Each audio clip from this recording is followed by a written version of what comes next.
Greetings and salutations. Welcome to the ChurchMag Minecraft server. Today we've got a special treat for you. We're going to be going through our entire game of Decked Out, and I'm going to explain to you how we built the whole thing, all the redstone components, all the machines, and how the game basically runs. I'm Funky Stickman, and welcome. Let's get started. Season 7, TangoTek built a game within the game called Decked Out, and we decided we wanted to build our own version of it. So we did. Down here is the game lobby, and this is how you play the game. We have keys here. I'm just going to pick one up for testing. Your dungeon key.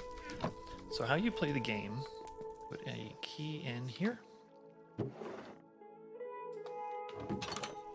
Opens the doors. We go down into the game. And down here we should have a deck box. This is our test one. It's got different cards in it that have different abilities. And I've got an extra one in here just because. Save. Take all of your stuff, throw it in here. The extra things you have, including food and armor. Actually, I'm going to eat real quick. Make sure I'm nice and full. Okay, all that goes in the box. All I have is my test box here. Ready? Put that there. Place deck box on Shroomlight. Press button above to start. Click the button. It smashes the box. Unlocks the doors. Now we can go in. Here you should have a compass. Right? We have lodestone 18. Okay, well let's see if we can find it. Now while you're in the game, if you see any soul flames, you punch them out and you get points for that. And that comes into play later on. Oh, here's one right here. Let's punch that out. Right? Ah, there we are. Alright, so it should be right around here. And boof, got a loot box token. Alright, so I'm gonna hang on to this. I don't want to lose that. Bells. See up there. See Ravagers highlighted whenever a bell rings. And if you have a Beast Sense book, it rings the bell. You see walls like this, these are clank walls. Over time, they drop down and it makes it easier for the Ravagers to find you. We don't want that. You have to be... Oh, look, see, there's a decked out coin. I'll go ahead and take that. Ah, there's two soul flames right here. Punch them out. While you're running around looking for power-ups, there are things you can pick up. You get a coin and trade that in. There's another one. Kick that out. There's hidden stuff everywhere. Secret passages. Hidden loot boxes. Just gotta be cautious, but not too cautious, because if you take too long, the Ravagers will find you and eat your face.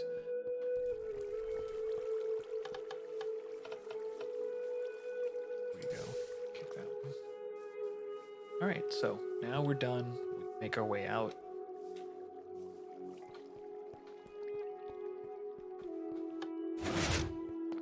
Come through here. When finished, press button above, collect your deck box. And of course, if you die, you'll respawn right here. But we didn't. There's our deck box. And I'll just put the test box right back there. This gives us an opportunity to pick one of these three cards. Ooh, Loot Finder 2. That's a good one. I'm definitely going to take Loot Finder 2. As soon as you take one, the other two disappear. So you can only choose one. When you've done that, go up, and the lights turn off, game is over. Over here, we've got some machines. If you put 3 tier 1 cards in this dispenser, press the button 3 times, it will trade them for a level 2 card. And if you put 3 level 2 cards in this dropper, press the button 3 times, you will get a level 3 card, which is what you want. I've got a level 2 here. Alright, so also if you have a loot token here, take a loot box token, put it in the dropper, and normally once it's loaded, you'll get a loot box that pops up through the floor. How does it work?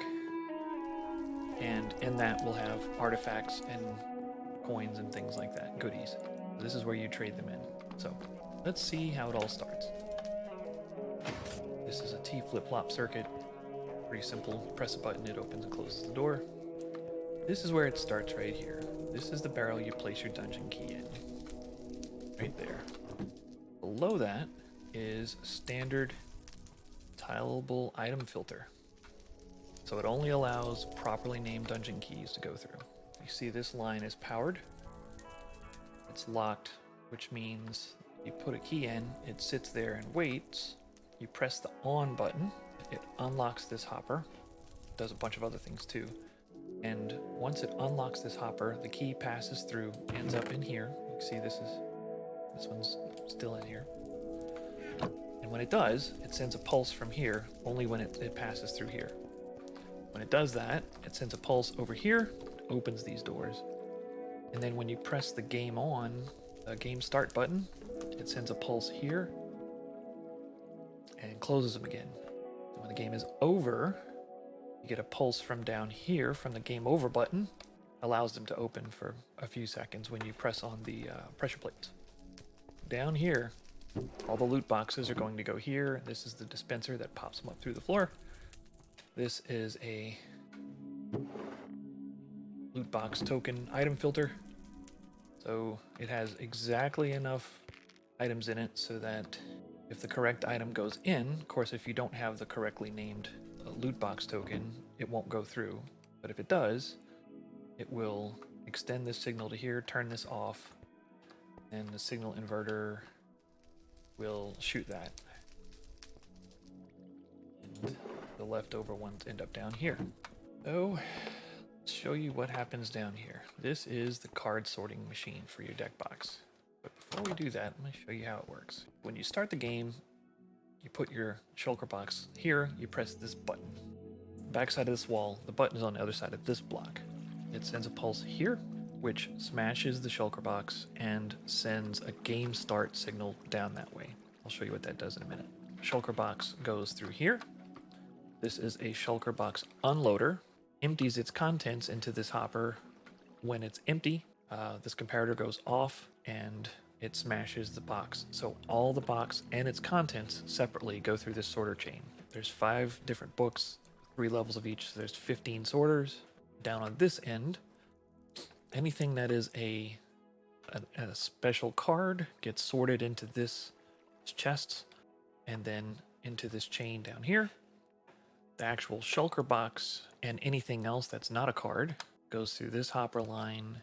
The shulker can't go into another shulker, so it goes down here, gets dispensed down there. Then the contents of anything else that's not a card or a shulker goes into here, goes around and meets up with the card books. They all go here and load into the shulker box down there. After a timer, which you can see the timer delay over there, once this is dispensed, everything that's in these hoppers fills into the shulker box. The timer goes off, smashes it, gets dispensed into this water stream. The water stream brings it all the way back here. Ends up in this dispenser here. So when you press the game over button, which is on the other side of this block, it dispenses the shulker box and then sends a game over signal down this way and down to a bunch of other things. So this is basically how the card reader system works. This whole process takes about 45 seconds. Now this part, when you press the game start button, it sends a pulse from the start button down here and it splits off. Down that way it does some things. Over here, it goes down this line, pushes all of these blocks back in their start position. And then as the books filter into these chests, the comparators turn on and push that particular line of redstone blocks out. So you'll get, like if this is all beast sense books. This would be level 1, 2, or 3. If you have a level 2 book, the middle one would get pushed out, and that turns on the circuit there. So all the books are done like that. Of course, after all of these get pushed out, this timer here times out and unlocks the hoppers underneath here, and that allows all the books to drain back into this shulker reloader. When you turn the game on, it does a few other things. Signal comes down here, goes into this 50/50 randomizer, and you press the game start button. It will dispense a compass into the dungeon, which you saw me pick up. And the 50/50 dispenser randomizer determines whether it drops one from here, which is 1 through 9, or from here, which is 10 through 18. You're going to get one of these. The game on signal also, it's this piston pushes the redstone block over, lights up this lamp so you can see the game is on. That gives us a steady on game signal. So from that point forward, everything downwind of this, downstream of this, is on. Right here, triggers this randomizer. You go here, this activates any loot boxes, loot crates that don't have, that are not for, like if you don't have a loot finder book. This turns on like a quarter of them. It unlocks this, which turns these 4 clocks on. These are for the beast sense timer. It also passes through and comes down here and goes all the way around to the back corner, turns on the clank timers, and it also goes up here. It does a lot. That one button does so many things. Up here, it pushes this piston over, which completes this circuit, which then allows you to use pressure plates to open and close the dungeon doors. Because if the game is not on, the pressure plates don't do anything, because this block's not there. It also goes up here and also goes up here, which then splits off, unlocks this, and allows the key to drop through. This signal up to the top of up here, which turns on the game running lights. These lights light up, which tells anybody in the lobby that the game is actually running. And it also sends a signal here, which then goes through a timer and locks this. Where's the other hopper? It also locks this hopper. You can't see it, it's behind here. Lock these hoppers when you start the game. It also sends 3 pulses to dispense 3 level 1 cards to get started with. When you press the on button, it does all that stuff. The game is over. You press this button on the other side of this block. It dispenses your shulker box back to you, sends a signal down here. I'll show you what that goes to. The signal comes down here, triggers this, pushes this redstone block back over, which turns this and all the things attached to it off. Sends a pulse here, which again resets all of the blocks. Comes up here. Game over signal pulse. When it does, goes through, it splits off into this timer, goes here, game over, triple pulse. It sends 3 pulses to this dropper. That spits out 3 cards. They go through there and end up in that minecart. After a delay, it launches the cart. It locks these barrels so that nothing goes through them. Long enough for the cart to drop off 3 books, 1 in each one. Then this pulse extender times out, that resets, and then this logic circuit takes over. This is a logic circuit. As long as there's something in each one of these barrels, the critters are on, and these torches are off. And that means the hoppers underneath are locked. If you take anything out of the chest, then one of these 3 will come on, which then unlocks the hoppers, and the other 2 books drain out into this, goes through water stream, they end up here. And you can see here, these are the 3 level 1 books that I didn't get. Just load them back in here. I got a level 2 card. Okay, let me explain how that works. So when you punch out a soul flame, it sends a pulse. It comes through here. Soul flame counter pulse circuit. It comes through here. This dispenser here, it's got shovels in it. Every time you punch out a soul flame and the game is running, which means this hopper is locked, it will put a shovel in here and then it goes into the barrel. And as you punch more flames, the barrel gets more shovels in it. The signal strength from this comparator gets longer. After you've punched out 4 flames, it triggers this circuit, which then dispenses a level 2 card into there. And after you punch out 8 flames, it triggers that circuit, which then gives you a level 3 card that goes into here. So you can have the original level 3 level 1s, level 2, and level 3 at most. It'll only dispense 3 of them. So when the game is over, this unlocks, all the shovels go back into the dispenser, this circuit resets, this hopper unlocks, and all the extra books from the barrels over there and 1 or 2 that you might not have used from here all go back to here. That's where they end up. Alright, right here we have a soul flame station. It's a pretty simple redstone. So when the game is off, this torch is lit, piston is extended, the hole is blocked. So if you pass by, you see this block, you don't see anything.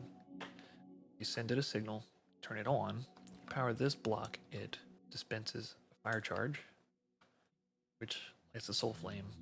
And since this block is powered, it turns the torch off, retracts the piston so you can see the flame. I'll show you how it works. And if you punch it out, the observer sends a redstone signal. When you first start it, you can have, I don't know, there's like 23 or 24 of these in the game. You'll have a whole bunch of these pulsing because they're being lit. I don't want to catch those. So that's what that long timer circuit was for. This is a signal inverter.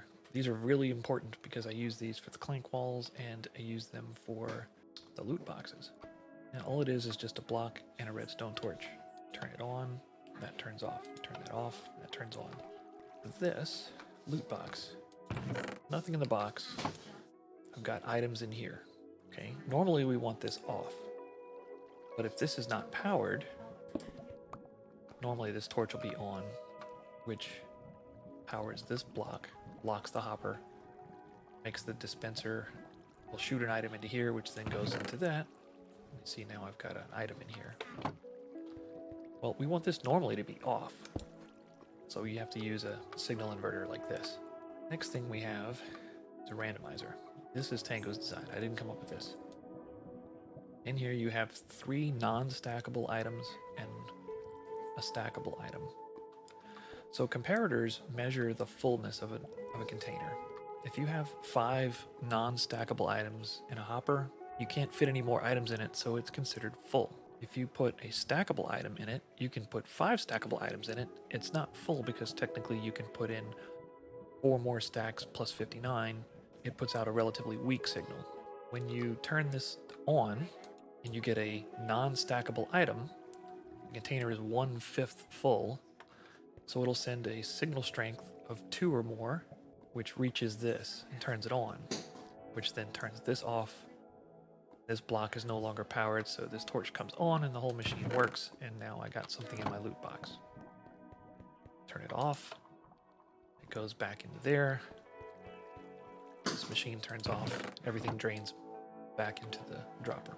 Okay, here we go. So now we have a stackable item. So now, instead of the hopper being 1/5 full, it's however many 5 stacks of something, however many that is, it's 1 that full. So that only puts out a signal strength of 1 because the hopper is actually not that full. It only puts out a signal of 1, doesn't quite reach this. And that's how it randomizes it.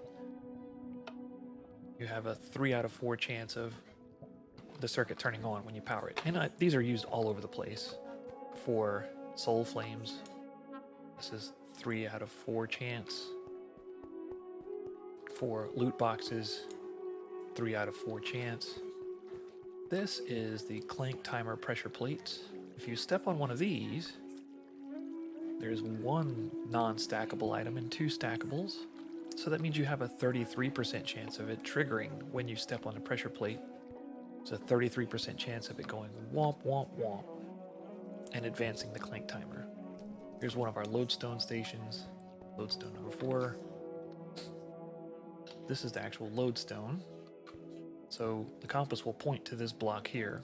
If you throw the compass there, it will get sucked into that, end up in the barrel, and the comparator will dispense a loot box token through the floor. It'll just pop up right there and automatically pick it up. We'll just do jump cuts through all of this because, oh my gosh.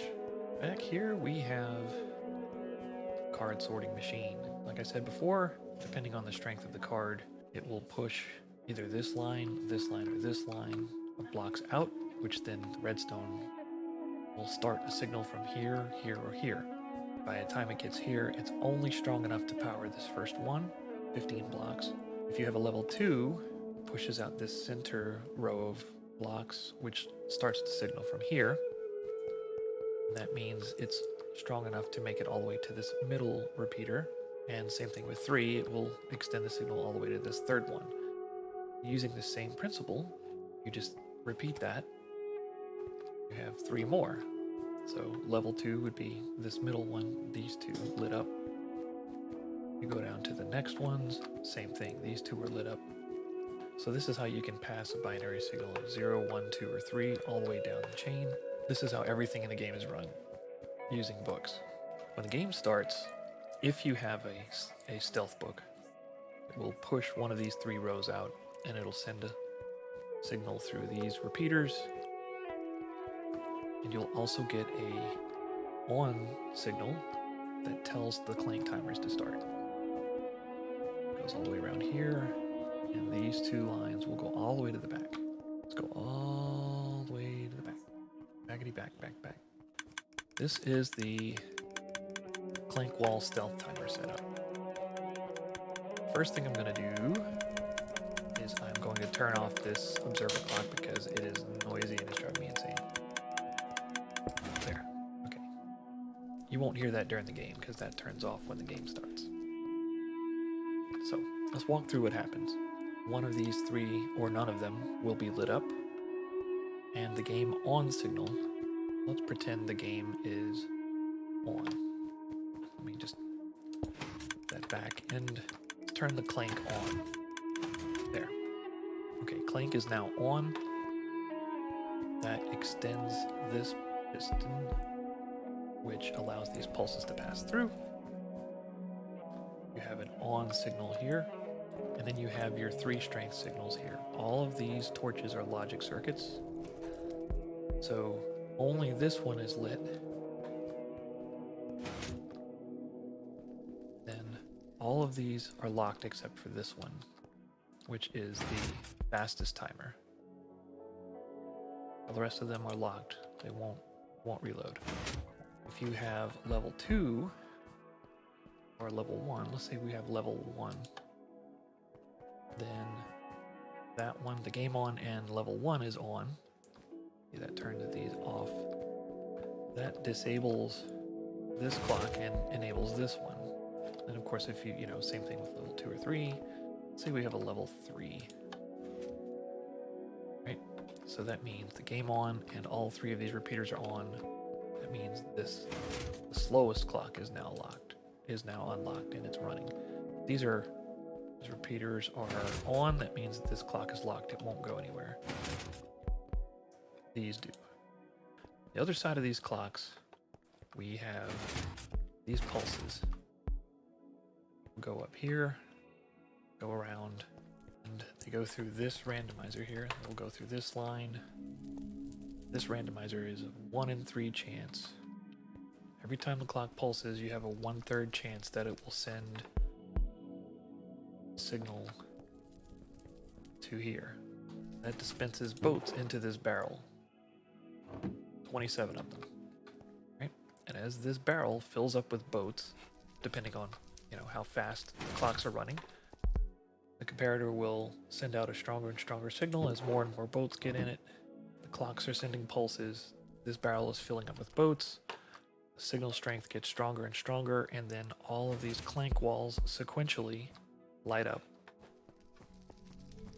Now let's follow one down here and I'll show you what that does. Signal gets sent to this torch. Torch actually is turned off. You need a signal inverter for this, which then turns off these pistons and drops the wall down. Over here you can see these are all powered and the wall is still up. But as soon as this signal gets active, we'll turn this off. All of these walls will drop down. Every time the clock pulses, you hear that thump thump. The clock pulse goes through here, goes up there, and there's heartbeat sound blocks all around the dungeon so you can hear it no matter where you are. When the game's over, turn that off, turn this off, and you'll see all the boats drain out back into the dropper. It goes around, they get dispensed back through, and everything resets. All the walls go back up. Right here, we've got 3 strengths. It turns on and off these beacons with pistons. So you have special effects that you can use depending on the book. Beast Sense, that goes to these timers over here, and that rings the bells, which makes the Ravagers glow so you can see them through the walls. And last one, Stealth, of course, we went through and looked at that. Over here, the artifact card exchange machines. So this is Tango's design. I did not come up with this, but it's pretty ingenious. So the way you do it, I guess I can get on this side and show you a little better. You put 3 cards, or well, if you're doing cards, you put 3 in, or if you have an artifact, you put it in here. See, this card is one of each kind of level 1 card. The way it works is you put 3 cards in, you press the button 3 times, and when you do, it does a couple of things. Press this button, either it'll go into the barrel if it's legit, or it will go down and get rejected, and it sends a pulse here to not do anything. If the item goes through this hopper, but not this one, we'll send a pulse down here, and there's a delay here, and it will dispense one of these 3 iron ingots into the other side. When it does, after the 3rd one, this comparator turns off because this is now empty, turns this on, this observer picks up, sends it through, and you get a level 2 book, and it shoots out.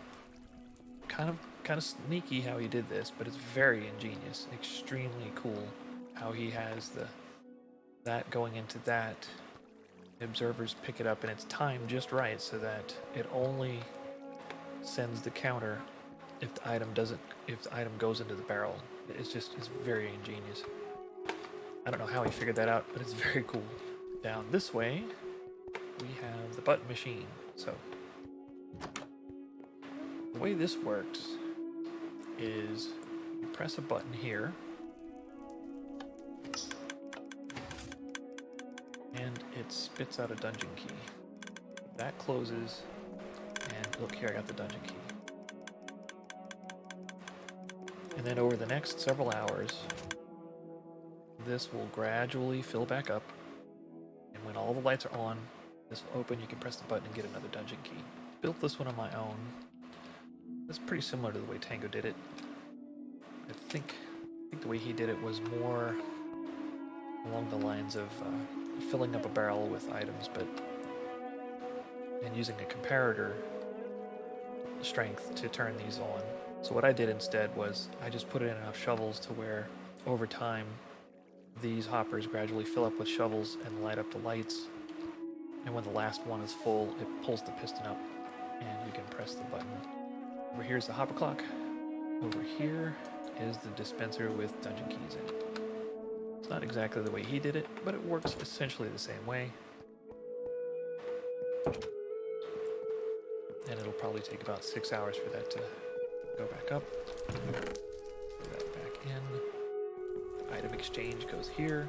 It's just an item filter. If you throw in the correct loot token, then you get a loot box through the floor. It's just an item filter and a comparator. Nothing fancy. There's the artifact exchange and the book exchange. That's about it. Hello, Ravager friend. I hope you enjoyed that tour. There was a lot of running through things and trying to explain them quickly because nobody really wants to sit through a 2-hour video. But I hope it made sense. If you have any questions, drop a comment below. Let me know, and I can explain whatever. But I hope you enjoyed it, and have fun.